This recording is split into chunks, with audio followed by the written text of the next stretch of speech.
George Podippara, എന്തിന് 50 വർഷം മുമ്പുള്ള കാര്യം ഇപ്പോൾ പറയണം? എന്ത് കാര്യങ്ങൾ എപ്പോൾ പറയണമെന്നതിൽ രാഷ്ട്രീയമായ ഒരു വ്യക്തത വേണം നേതാക്കൾക്ക് എന്നാണ് ഇന്ന് ബിനോയ് വിശ്വം പറഞ്ഞത്. കൃത്യമായും MV ഗോവിന്ദന്റെ പ്രസ്താവനയുമായി ബന്ധപ്പെട്ട് ചോദിക്കുമ്പോൾ നോ കമന്റ്സ് എന്നും പറയുന്നു. പക്ഷെ പറയാനുള്ള അദ്ദേഹം പറയുകയും ചെയ്യുന്നുണ്ട്.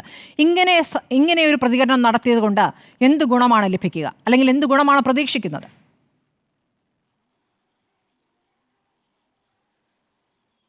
പ്രതി ചോദിച്ച ആ ചോദ്യമാണ് ഇതിലെ $1 മില്യൺ ക്വസ്റ്റ്യൻ. അതായത് വളരെ നിർണായകമായൊരു തെരഞ്ഞെടുപ്പിൻ്റെ കൊട്ടിക്കലാശം കഴിഞ്ഞ ശേഷം ഒരു മാധ്യമപ്രവർത്തകന് കൊടുക്കുന്ന ഇൻ്റർവ്യൂവിൽ അല്ല അഭിമുഖത്തിൽ തീർത്തും അസമയത്ത് അല്ലെങ്കിൽ ഒരു പ്രകോപനവും ഇല്ലാതെ കുത്തിയുള്ള ചോദ്യങ്ങളില്ലാതെ ഈ വിഷയത്തിലേക്ക് അദ്ദേഹം വരികയാണ്.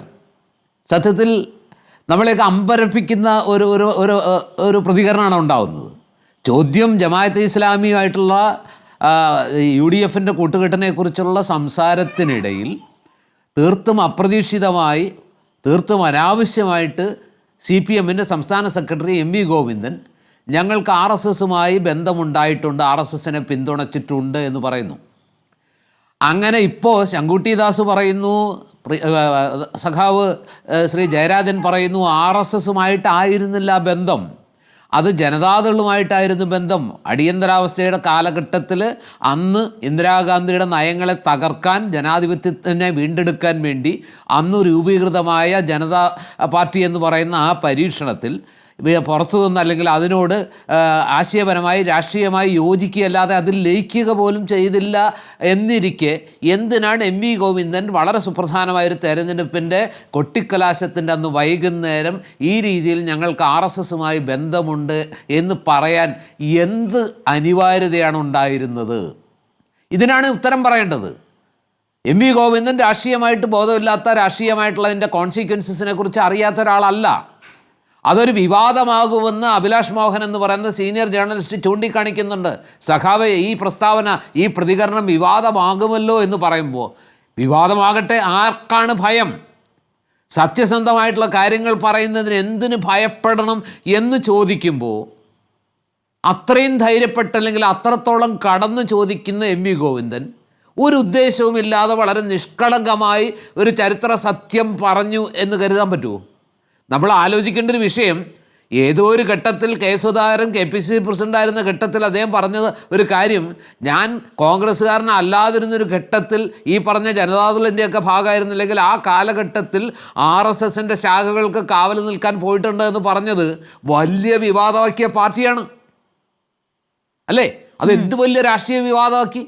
ആ രാഷ്ട്രീയ വിവാദമാക്കിയ പാർട്ടിയുടെ സംസ്ഥാന സെക്രട്ടറി ഇന്നലെ പറയാണ്, ഞങ്ങൾ RSSുമായിട്ട് ബന്ധമുണ്ടാക്കിയിട്ടുണ്ട്, RSSുമായിട്ട് ബന്ധപ്പെട്ട് പ്രവർത്തിച്ചിട്ടുണ്ട്, RSSനെ പിന്തുണച്ചിട്ടുണ്ട് എന്ന് പറയേണ്ട ഒരു ആവശ്യം എന്താ? ഈ നിർണായക തെരഞ്ഞെടുപ്പിൻ്റെ സമയത്ത് ഇങ്ങനെയൊരു പ്രസ്താവന നടത്തുന്നെങ്കിൽ അതിൻ്റെ പിന്നിൽ കൃത്യമായ ഒന്നുകിൽ ആനമണ്ടത്തരം, അദ്ദേഹത്തിന് മിനിമം രാഷ്ട്രീയ സെൻസില്ലായ്മ, അല്ലെങ്കിൽ മുഖ്യമന്ത്രി ചെയ്തിരിക്കുന്നത്. അവിടെയാണ് പ്രശ്നം കിടക്കുന്നത്. ഇപ്പൊ നേരത്തെ ശങ്കുട്ടിദാസ് പറഞ്ഞല്ലോ, കോമൺ സെൻസോടെ ചിന്തിക്കുമ്പോൾ ഈ വിഷയത്തിൽ 2 സാധ്യതകളാണ് നമുക്ക് അസ്യൂം ചെയ്യാൻ പറ്റുക.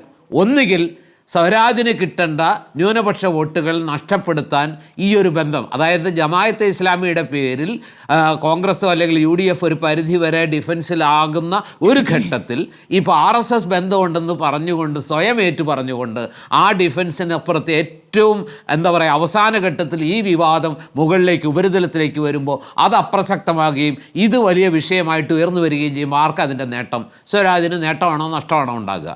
അല്ലെങ്കിൽ മറ്റൊരു കാര്യം, അതിനേക്കാൾ വലിയൊരു ബുദ്ധി ഉപയോഗിച്ച് ഇവിടെ ന്യൂനപക്ഷ വോട്ടുകളിൽ വലിയ ഇൻറോഡ്സ് ഉണ്ടാക്കാൻ പറ്റില്ല, അത് കൂടുതലും ഈ പറഞ്ഞ പോലെ ആര്യാടൻ ഷൗക്കത്തും അതുപോലെ തന്നെ ഈ പാർട്ടി വിട്ടുപോയ അൻവറും കൂടി സ്വന്തമാക്കുമെന്ന് ബോധ്യപ്പെട്ട ഒരു സാഹചര്യത്തിൽ നിലമ്പൂരിൽ ജയിക്കാൻ ഭൂരിപക്ഷ വോട്ടുകളുടെ ഒരു കൺസോളിഡേഷൻ ആവശ്യമുണ്ട്. ആ വോട്ടുകൾ പൂർണ്ണമായും തങ്ങളുടെ പെട്ടിയിൽ വീഴാനുള്ള ഒരു രാഷ്ട്രീയ ചതുരംഗക്കളി എന്ന രീതിയിൽ വേണമെങ്കിൽ വ്യാഖ്യാനിക്കും. ഈ 2 വ്യാഖ്യാനം അല്ലാതെ അതിനകത്ത് വ്യാഖ്യാനം ഇല്ല. ഒന്നെങ്കിൽ സ്വരാജിനെ തീർത്തെടുക്കാൻ, അല്ലെങ്കിൽ അതിനേക്കാൾ ബുദ്ധിപരമായിട്ട് ഈ പറഞ്ഞ ഹിന്ദു വോട്ടുകളുടെ പരമാവധി പിടിച്ചെടുക്കാനുള്ള വലിയ ഒരു അഭ്യാസം.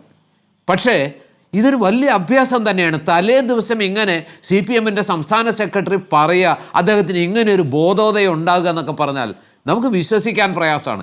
ഇന്ന് സതീശൻ പറഞ്ഞ ആ ചോദ്യം വളരെ പ്രസക്തമല്ലേ? ഇതേ വിഷയത്തിന്റെ പേരിൽ ഉണ്ട്. അത് മാത്രമല്ല, ഈ പറഞ്ഞ ഈ സുന്ദരയെ എന്തിനു രാജിവെച്ച്, ഇതൊക്കെ നമുക്ക് പുതിയ അറിവുകളാണ്. അല്ലെങ്കിൽ വളരെ കൃത്യമായിട്ട് പറയുന്നു, സുന്ദരയുടെ രാജിക്കത്ത് എത്രയോ കാലം മറച്ചു വെച്ചു. അതിപ്പോഴാണ് കേരളത്തിൽ ഒരുവിധമുള്ള ആളുകൾ അറിയുന്നത് പോലും. സുന്ദരയ്യ രാജിവെച്ചത് ആ കാലത്ത് 77 ഈ പറഞ്ഞ RSSന് മേധാവിത്വമുള്ള ജനസംഘമായിട്ടുള്ള രാഷ്ട്രീയ കൂട്ടുകെട്ട് ഭാവിയിൽ സാമ്രാജ്യത്വ വിരുദ്ധ പോരാട്ടത്തെ തളർത്തും, കമ്മ്യൂണിസത്തിൻ്റെ പ്രസക്തി നഷ്ടപ്പെടുത്തും എന്ന് പറഞ്ഞുകൊണ്ട് അദ്ദേഹം നടത്തി ആ രാജിക്കത്ത്. അത് ഇപ്പോൾ അത് വളരെ പ്രസക്തമല്ലേ? ഫലത്തിൽ എവിടെയാണ് നിൽക്കുന്നത് അതിൻ്റെ ഒരു കൃത്യമായ മറുപടി പറയാൻ പറ്റുമോ? മാത്രമല്ല, സ്മൃതി ചൂണ്ടിക്കാണിച്ചതുപോലെ ഈ പറഞ്ഞ തെരഞ്ഞെടുപ്പ് എൻ്റെ പോളിംഗ് ദിനത്തിൻ്റെ തലേന്ന് 6 മണിക്ക് മുഖ്യമന്ത്രിക്ക് 1 മണിക്കൂർ നീണ്ടൊരു പത്രസമ്മേളനം നടത്തി ഈ RSS ബന്ധമില്ല, ഞങ്ങൾക്ക് RSSുമായി ബന്ധം ഉണ്ടായിട്ടില്ല, ഉണ്ടാവുകയുമില്ല എന്ന് പറയേണ്ടി വരുന്നൊരവസ്ഥയിലേക്ക് മുഖ്യമന്ത്രിയെ എത്തിച്ചത് പാർട്ടി സംസ്ഥാന സെക്രട്ടറിയാണെന്നുള്ളത് വലിയൊരു ഒരു വൈപരീത്യമല്ലേ? സത്യത്തിൽ അങ്ങനെ ഒരു സംഗതി CPM-ന്റെ ചരിത്രത്തിൽ ഉണ്ടാകാറുണ്ടോ? ഏതെങ്കിലും ഒരു സംസ്ഥാന സെക്രട്ടറി ഇങ്ങനെ ഒരു വല്ലാത്ത ടൈറ്റ് കോർണറിൽ മുഖ്യമന്ത്രിയെ കൊണ്ട് എത്തിച്ച ചരിത്രമുണ്ടോ? ഇവിടെ അന്തസ്സോടെ സംസാരിച്ചത് വളരെ കൃത്യമായിട്ട് ആ കാര്യത്തിൽ വലിയ ആവേശത്തിൽ അല്ലെങ്കിൽ പോലും സത്യം കൃത്യമായി പിൻ പോയിൻ്റായിട്ട് വളരെ ഷാർപ്പായിട്ട് പറഞ്ഞത് ബിനോയ് വിശ്വമാണ്. എന്തായിരുന്നു ഇന്ന് അല്ലെങ്കിൽ ഇന്നലെ വൈകിട്ട് ഇതിൻ്റെ ആവശ്യം എന്തായിരുന്നു? എപ്പോൾ എങ്ങനെ പറയണം എന്നുള്ളത് പ്രധാനമാണ് രാഷ്ട്രീയത്തിൽ എന്ന് അദ്ദേഹം പറയുമ്പോൾ അതിന് 1000 എന്താ പറയുക മാനങ്ങളുണ്ട്. ആ മാനം അല്ലെങ്കിൽ ആ തലങ്ങൾ എന്തുകൊണ്ട് ഈ പറഞ്ഞ ME ഗോവിന്ദന് മനസ്സിലാകാതെ തിരിയാതെ പോയി എന്നതാണ് ശ്രീ പി ജയരാജൻ അതിൽ മറുപടി നൽകും.